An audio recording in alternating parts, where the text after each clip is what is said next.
أهلا بيك. عمرك فكرت إن ممكن تكون أفكارك وأفعالك سبب في تخريب حياتك؟ طب عمرك حسيت إن قراراتك بتعطل نجاحاتك؟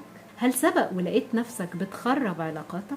لو إجاباتك عن الأسئلة دي بنعم، يبقى أنت بتمارس مع نفسك التخريب الذاتي. لو عايز تعرف أكتر وتفهم يعني إيه تخريب ذاتي وإزاي بنمارسه على نفسنا، تابعنا في حلقة النهاردة. التخريب الذاتي هو إن الإنسان ياخد قرار بشكل واعي أو غير واعي يخرب حياته، والتخريب الذاتي بيظهر في حياتنا بصور كتيرة جدا من خلال سلوكيات وعادات بنقوم بيها، وأحيانا كتيرة مش بنكون مدركين إنها بتدمر حياتنا. الإقلاع، وهو إن الإنسان يقلع عن أمر ما قبل البدء فيه، زي مثلا إن الإنسان يتخلى عن فكرة مشروعه قبل ما يبدأ في تنفيذه، وده غالبا بيكون ناتج عن الخوف من الفشل وضعف الثقة بالنفس أو الخوف من مواجهة التحديات.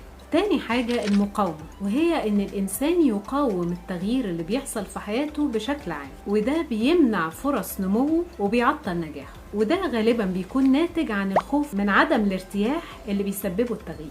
تالت حاجة التغيير، وهو ان الانسان يبدأ يبرر لنفسه السلوكيات التخريبية ويلتمس لنفسه اعذار تبرر عدم تحقيقه الاهداف. رابع حاجة عدم التنظيم. عدم التنظيم بيخلق الفوضى اللي بتقود للضغط العصبي وضعف التركيز، واحيانا الانسان بيقوم بالسلوك ده بشكل غير واعي عشان يلهي نفسه عن التفكير في الامور المهمة اللي المفروض يقوم بيها. خامس حاجة المكابرة، وهي ان الانسان يستكبر انه يطلب المساعدة او انه يعترف بخطأه، والنتيجة بتكون انه يفقد فرصه في النمو ويخرب علاقاته.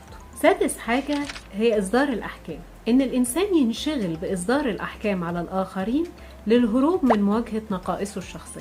سابع حاجة التعلق بالاشياء الضارة، زي ان الانسان يتمسك بشيء بيضر صحته او بيخالف مبادئه لمجرد الخوف من رفض المجتمع ليه. تامن حاجة ممارسة العادات السيئة، زي ان الانسان ينساق ورا سلوك مدمر لصحته الجسدية او النفسية، زي التدخين او ادمان الطعام او غيرها من الامور اللي بيكون وراها شعور بعدم الامان والخوف من تجربة منظور جديد للحياة. تاسع حاجة الالهاء، وهي ان الانسان يكون دايما مشغول لكنه غير منتج، ودي طريقة للالهاء الانسان بيهرب بيها من مواجهة مشاكله او مشاعره. عاشر حاجة التقزيم، وهي ان الانسان يبدأ يقلل من نجاحاته وصفاته الايجابية خوفا من التعرض لاحكام الاخرين او رفضهم ليه. كل السلوكيات اللي ذكرناها دي وغيرها كتير بتسمى بسلوكيات التخريب الذاتي، بيقوم بيها الانسان احيانا بشكل واعي واحيانا اخرى بشكل غير واعي، وبيكون وراها دايما أفكار سلبية بتشحنه بمشاعر سلبية بتدمر حياته وصحته لو ما تنبهش ليها ووقفها بكل حذر.